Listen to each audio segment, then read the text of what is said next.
Toujours dans votre actu du jour de ce 26 décembre 2023 sur la chaîne des grands événements toujours foofu la ñuy desandi ci affaire Ousmane Sonko ginnaaw bi nga xamante ni li dox ci digganteem ak état du Sénégal lii di justice nag dafa doon loo xamante ni ci ay nul la sukkandiku ku ñu ko xamal nag du kenn ku dul kii nga xamante ni mooy Seydou Cissé. Seydou Cissé daal comme mi ngi sukkandiku daal ci comme lii nga xamante ni écrivain français bi mi ngi ko doon wax di Stéphane Frédéric Hessel ginnaaw bu mu indigné wu. xamal ni que daal kii di Stéphane Hessel dafa indigné woon jëm ci li nga xamante ni mooy tëj lépp loo xamante ni dafa jëm ci xelu résistance ginnaaw bi nga xamante ni utiliser nañu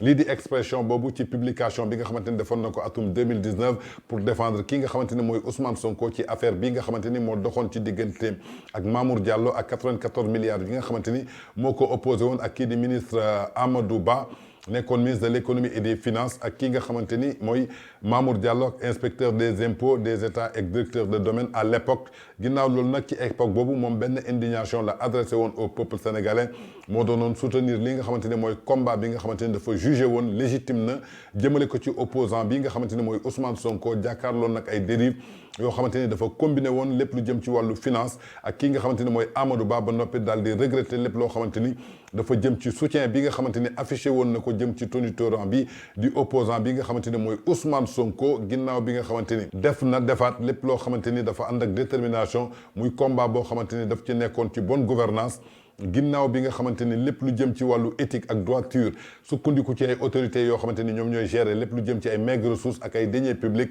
ñoom si seen bopp dañu war a mën a xoolaat lépp loo xamante ni dafa jëm ci histoire bi daf ko jox raison ndaxte kii nga xamante ne mooy Ousmane Sonko dafa doon tey benn opposant boo xamante ni tey mën nañu ne aujourd'hui moo gën a doon fervent défenseur d'un esprit de résistance ak kii nga xamante ni mooy Amadou Ba suñu xoolee ci grâce ak li nga xamante ni tey position époque boobu la doon tey mu doon benn puissant candidat boo xamante ni majorité présidentielle ñoom ñoo ko devancé ba noppi daal di indi ay vieux politiciens yoo xamante ni ay mastodonu APR lañu daal di allié wu pour xam ne que lépp loo xamante ni dafa jëm ci benn xaalis boo xamante ni mën na jouer benn rôle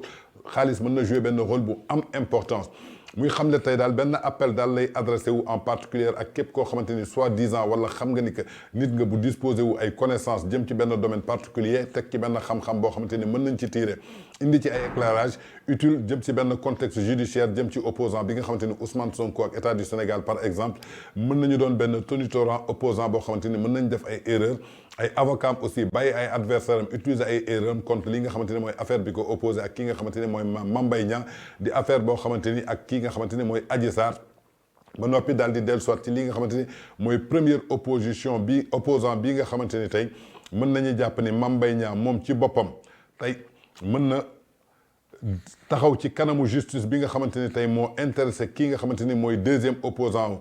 kii nga xamante ni mooy madame Adji Sarr ba noppi daal di koy jugé le 1er juin 2023 foofu ca chambre criminelle bu tribunal grande instance hors classe ba noppi daal di condamné kii nga xamante ni mooy Ousmane Sonko à 2 ans de prison ferme pour corruption à la jeunesse ba noppi daal di indi benn infraction boo xamante ni dafa prévenir jëm ci wàllu code pénal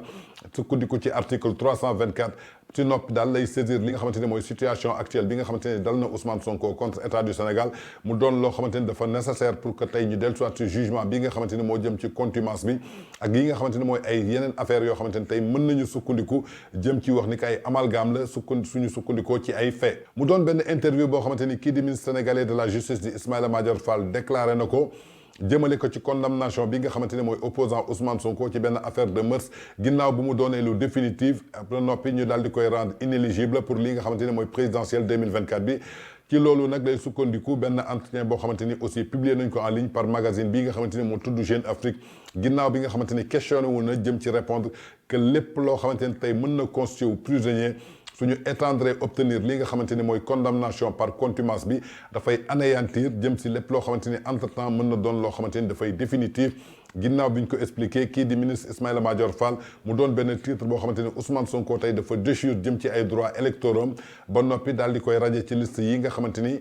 tey mën nañu ne amul benn cabale boo xamante ni gis nañ ko ñu évincé ko jëmale ko ci candidat bi nga xamante ni à la présidentielle la ba tey mi ngi ciy yokk Ousmane Sonko ginnaaw bi ñu ko arrêté ci cadre beneen affaire boo xamante ni muy affaire u mœurs ak li nga xamante ni mooy règle yi nga xamante ni tey moom la ñu sukkandiku ci contumace bi ñu war ko rejuger waat ba noppi daal di koy arrêté waat dina appliqué wu donc ou pas muy ay déclaration yoo xamante ni yu forte te mën nañ ko jàppandiko tey kii di ministre bi nga xamante ni moo yor titre bi war a assurer lépp lu jëm ci benn comprendre benn révision boo xamante ni dañuy sukkandiku ci requête bi ñu dippee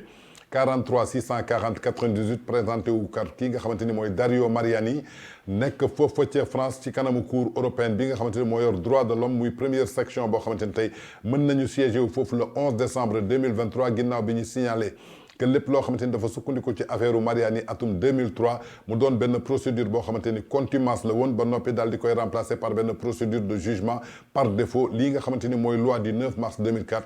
ginnaaw bi nga xamante ni France moom ci boppam dafa sanctionné woon lii nga xamante ni mooy cour européenne des droits de l'homme ginnaaw bi mu doonee lu pertinent war ko préciser jëm ci choisir lii di France comme benn exemple parce que lépp loo xamante ni tey réussir nañ ko pour trouver ko exemple fii ci Sénégal ba noppi mu daal di appréhender lépp loo xamante ni dafa jëm ci déroulement bi nga xamante ni benn procédure la par contumace ba noppi daal di encourager lépp loo xamante ni mën na constituer lii di intégrité jëm ci benn requête boo xamante ni ci internet la ginnaaw bu ñu trouver ay principales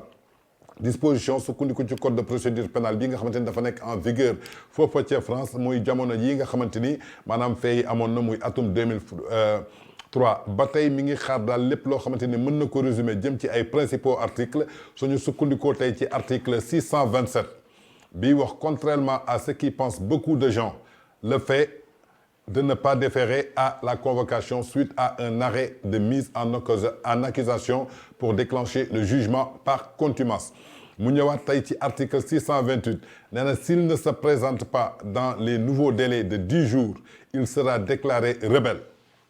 à la loi et sera suspendu de l'exercice de ses droits de citoyen kon ñoo ko déggandoo. Article 629 après le délai de 10 jours il est procédé au jugement de la contumace. Article 632 en cas de condamnation le contumax ne bénéficiera pas de circonstances atténuantes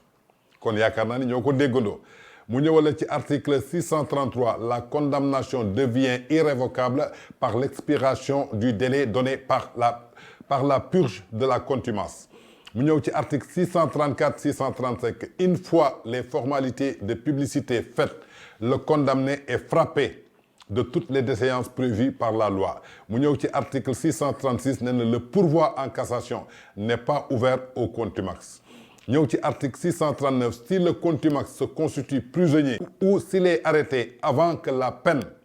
soit éteinte par prescription l'arrêt et la procédure faite depuis l'ordre d'ordonnance de se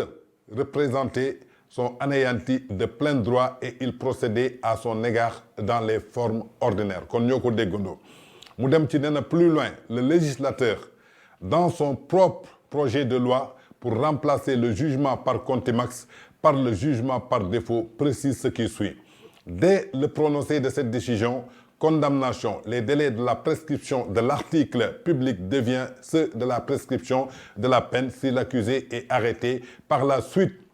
d'un mandat d'arrêt et il fait application des dispositions de l'article 135.2. mu indi ci benn similitude boo xamante ni dañuy sukkandiku ci benn procès boo xamante ni kii di Ousmane Sonko jàkkaarloo na ko Adji Sarr bien que lépp loo xamante ni mën nañ ko comparer jëm ci manier lépp loo xamante ni ay prudence la mën na susciter ay interrogation jëmale ko ci lépp loo xamante ni laaj lay doon ginnaaw ay experts yoo xamante ni bu ñu commencé ak partie yi nga xamante ni mooy avocats yi ñu fournir lépp loo xamante ni dafa jëm ci article bu pertinent jëm ci code pénal bi nga xamante ni dafa liewu jëm ci jugement bi nga xamante ni contumax la nekk en vigueur foofu ca Sénégal ba noppi daal di invité également pour que ñu partager lii di jugement bi jëmale ko ci contumace bi ba ñu rendre ko par le juge bu chambre bi nga xamante ni moo yor chambre criminelle bu tribunal grande instance hors classe bu Ndakaaru mu commencé def lépp loo xamante ni tey mën nañu sukkandiku te benn jugement la boo xamante ni acte administration unilatérale foofu ca tribunal d'instance hors classe bu Dakar ginnaaw bu mu concerné lii di radiation sur les listes électorales en tout cas lépp loo xamante ni daal kii nga xamante ni mooy Seydou Cissé xamal na ko jëm ci li nga xamante ni moo dox ci diggante Ousmane Sonko ak état du Sénégal jàpp ni que lépp ci justice bi ay nul la ku ñu ko xamal nag di Seydou Cissé.